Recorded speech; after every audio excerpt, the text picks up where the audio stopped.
Bankuba Kyeyo batabuse olw'obutafiirwako gavumenti y'e Uganda ng'ate mbu kyokka be bakyasinze okuwa omusolo omungi akatambi ogenda kuba ng'okafuna mu maaso awo era nga bakubidde omulanga minisita w'abavubuka Balamu n'ebirala byonna ogenda kubifuna mu maaso awo era nga n'omukyalo omulala afiiriddewo akabenje awo ku ddwaliro e Mulago abadde akuloosinga ekkubo. Mugamba mutya mwasibye mutya bantu bange, kansuubire nti muli bulungi ba mikwano nga enkola yaffe mbasaba video no mujimpere like era nesaba gwe wenna atanaba kusubscribinga wano ku Sylvia News Extra nti mukwano subscribinga era onyigene mu notification bell mesuwanga byonna byemba nteekayo wano ku Sylvia News Extra. Nenyongera okusabirako mwe mwenna abalwadde abakosefukosefu tisaba ekisa kya Mukama ate kibatuukeko ba mikwano. Sheikh Ashraf Dembe omusomi w'edduwa akola ku nsonga z'amaka oyagala kufuna butuuze bweru business zo nga tezitambula bulungi obanga gwe oli Uganda oba oli bweru mukwano ng'emirimu gibuze mukubireko agenda kusomera edduwa era nga tulina ne bannaffe aba BF Suma bajjanjabisa ddagala lya butonde bakubireko ate weefunire obulamu obujja. Munnange sigenda kulwisa era nga nkutandise n'amawulire ga nnaku nnyo nnyini ddala. Oyo omukyala gw'olaba abadde alina omulwadde gwe yagenza okujjanjaba e Mulago kati abadde afulumyemu oba agenda aguleko okulya oba soda sitegedde. Munnange emmotoka weemusanze n'emutomererawo n'afiirawo kyokka talina bimwogerako, talina yadde kakaadi. So gwe wenna amanyi omukyalo ono kubanga kifaananyi kiikyo nga wookiraba kiri kimu talina kyonna kibadde kimwogerako wadde. So gwe wenna amumanyi oba amanyi famire y'ewaabwe bambi tusaba otambuze ekifaananyi ekyo. Ekifaananyi ekyo bakimanye nti omuntu waabwe eyazze okujjanjaba omulwadde ate ye yasoose omulwadde okufa era nga ye afiiriddewo bukalaga akabenje bw'ekyo emmotoka bwemusise. Munnange bwe tweyongerayo ne Bankuba Kyeyo naddala abaana abaakazibwako erinnya erya Kadaama bano nno mbayinako mu maaso awo nga bavuddeyo ne beemulugunya ensonga zaabwe bagamba nti gavumenti y'e Uganda tebafaako ne bavaayo ne bakuba omulanga ne bavaayo ne bababuulira obuzibu oba obugubi bwe bayitamu. Munnange gavumenti tebakkiriza yadde okubawa amatu gayo kyokka ng'ate bo nga bo we batuula ne babalamu be bantu abakyasinze okuwa omusolo omungi era mu maaso wano balina bo nga bo bye baagala gavumenti ebakolere oba ebatereerezeemu. Ekisooka kya byonna basaba eddwaliro lya Bankuba Kyeyo munaddala abaana abakola mu nnyumba z'abawalabu munnange abantu beeyo bo bakambwe byansuso tebetaaga kumanya kati ojja kwekanga ng'omwana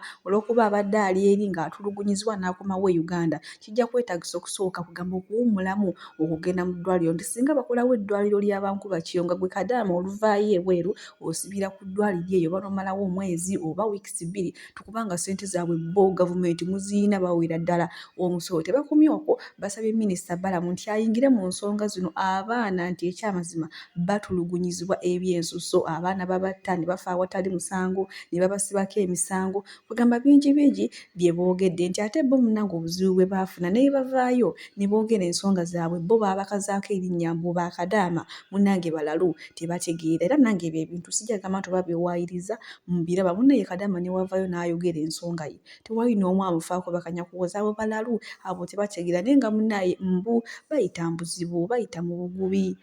So ngenda kubanga mbatuusako wano akatambi ate nammwe muwulire ate naawe nkusaba ng'oli Nkuba Kyeyo tambuza evidiyo eno oba akatambi kano ate kasobole okutuuka mu banene abo osanga munnange walibeerawo okuyambibwa. Nti ekisooka kya byonna abadde basaba gamba mugoberere ku abo abantu be basindikira ssente zaabwe nti bino basobola okwesiga ab'ebika byabwe okuli maama taata senga kojja oba kale n'emikwano ne babasindikira ssente kyokka bagenda okuva eno ebweru nga kyabadde asuubira e Uganda si kyasanze oluusi ssente ne basanga nga gwe yazisindikira yazirya kyokka kati omutwe ne gugamba ne gutabuka ne gufuna ekikyamu naye nga newaagenda okuwaaba newaagenda ku poliisi olutegeera mbu abadde Nkuba Kyeyo simanya Kadaama omusango gwe gufiirawo. Bingi bye boogedde naye ng'okusinga basese ku menshoninga minisita w'abavubuka Balamu ndowooza bwe baagala oba yaba abayingirira mu nsonga zino oba yaba abatuusiriza obubaka obwo. So munaye gwe wenna ng'oli Nkuba Kyeyo teweekotogera mukwano tambuza vidiyo tambuza akatambi ate osanga walibeerawo okuyambibwa naddala ensangi zino abaana bafudde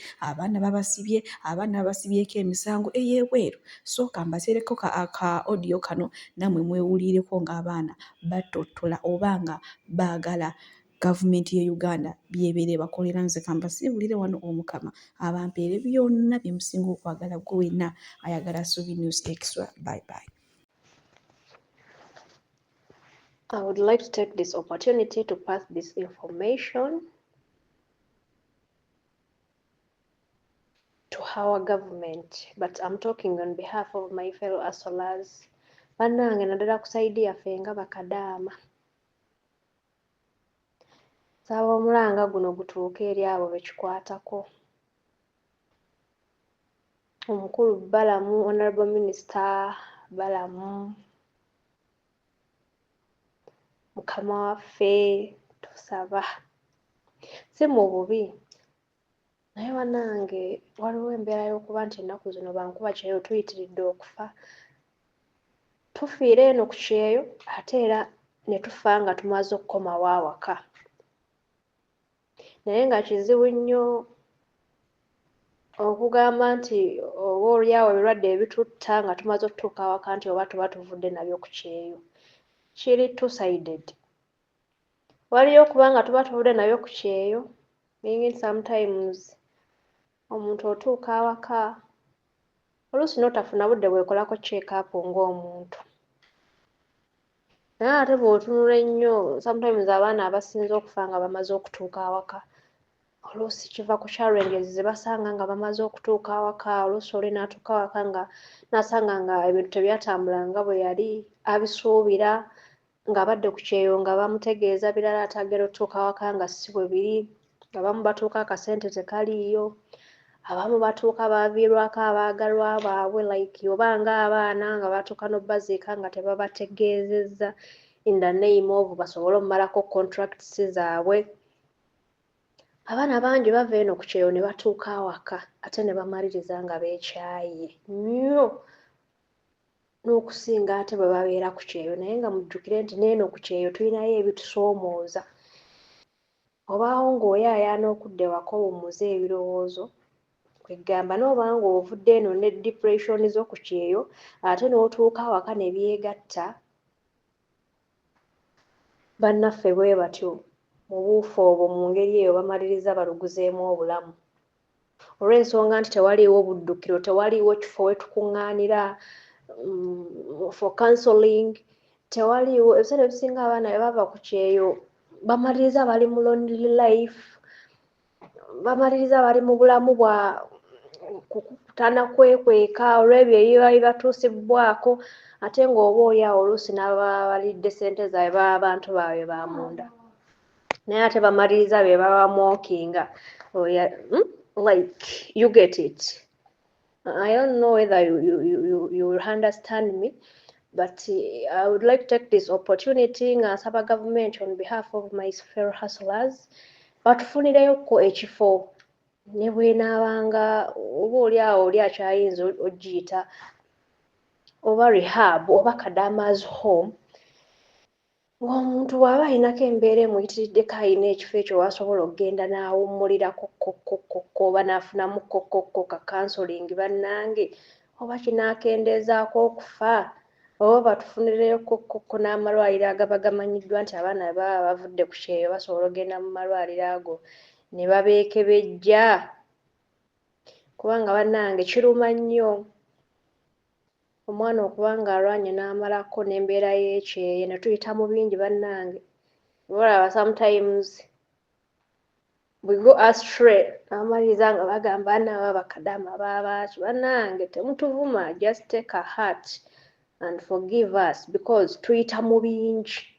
Sometimes we act out of depression. You get it? Kozi n'ensonga endala nga nvudde ku ky'okuba nti twetaaga batufunireyoko ekifo we tuyinza okukuŋŋaaniranga, naddala bakadaama baba batuuse awaka ne bafuna ebizibu eby'enjawulo nga balinako kokko ekifo we basobola okugenda ne baddaabululwa, aba tukuyite kuddaabululwa. Yes. Kuba wabaawo embeera omuntu gy'atuukamu nga nga si ddalu, oba oli awo nga teyalituuse nakwetta singa oba oli awo aba afunye abantu b'ayogerakokko nabo. then n'ensonga endala government you have to put us also into consideration in the life after Kadama, because we are of great importance to our country. Bannange tuwa emisolo tukola ate ne mu kubeera eno emirimu egy'enjawulo gye tukola kale tujja nga twajjira Bwakadaama, naye ate tuyigirayo ebintu eby'enjawulo ebirala bingi oba oli awo ebisobola okuba of value addition to our country singa tuba tukomyewo awaka. Era tuli ba mugaso nnyo eri eggwanga lyaffe. Naye olw'okuba nti oluusi bwe tuva ku kyeyo tumaliriza ne tudda mu nsi yaffe ne tuba scattered, mbadde nsaba gavumenti si mu bubi, mbadde nsaba mulowooze ku ky'okutubrandinga, to brand the name Kadaama, because we deserve it. Kuba singa mutuyambako ne mu brandinga the name Kadaama ne becoming a brand, kiba kitusobozesa, kiba kijja tusobozesa okukuza foundation ya brand eyo in the name of Kadaama Foundation, in the name of Kadaama brand. Tuba tujja kusobola okuba ne brand ambassador waffe nga Bakadaama, kuba Bakadaama bangi, tulina Bakadaama diaspora, tulina Bakadaama in Gulf, you get it, tuli bangi. Singa muba mutubrandinze under that brand, suubira nti bintu bingi eby'amakulu ebisobola okutekinga place under Kadaama brand mu nsi yaffe Uganda. Activities nyingi ziba zisobola okutwalibwa out, kuba tuba naffe tumaze okufunako ekintu kye tumanyi nti kyekyo tugatta ne bwe tuba tumaze okudda eka, kiba kijja tuyambako okwejjamu kuneeno okutya abaana kwe badda nako awaka nga bavudde ku kyeyo, kiba kijja kutuyambako okugoba that loneliness, then n'ekirala kijja kuba kituyambako okufuna Kadaama's Day, cause bannange we are losing our fellow hustlers day and night. Naye tetulinaayo kukoba wadde Kadaama's Day mu nsi yaffe nti oba lwe lunaku lwe tuyinza okukuŋŋaanirako ne tusabira ku myoyo gya bannaffe, gy'abagenzi ba hustlers bannaffe ababa batugenzeeko. Naye singa muba mutubrandinze and you launch that name, it becomes a brand, kiba kijja tuyambako okufuna ofiisi yaffe nga Bakadaama, kijja kuba kituyambako okufuna rehabilitation center nga ffe Bakadaama, kuba tuba tusobola okwetegeera, omuntu osobola okutegeera amangu munno ky'ayitamu kwegamba nga byonna biri under our management, nga byonna biri under that brand. Nteesa buteesa gavumenti mbadde nsaba mutuyambeko ko mutunule mu nsonga ezo mu mwaka guno 2025, so as to empower Kadaama, so as to empower women. Kubanga mu Bwakadaama mujjudde bamaama ab'enjawulo abakwata ekkubo ne balekawo families zaabwe, ne balekawo abaana baabwe ne bagenda mu kwasolinga. So singa muba mutuyambyeko ne mutubrandinga, ekintu ekyo kijja kuba kituyambako okwempoweringa ourselves, kijja kuba kituyambako okubaako ne activities endala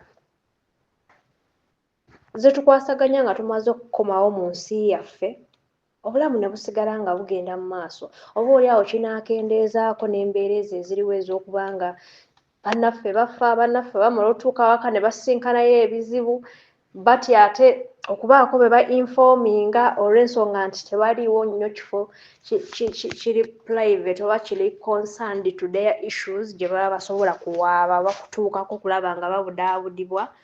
So it is just a humble request,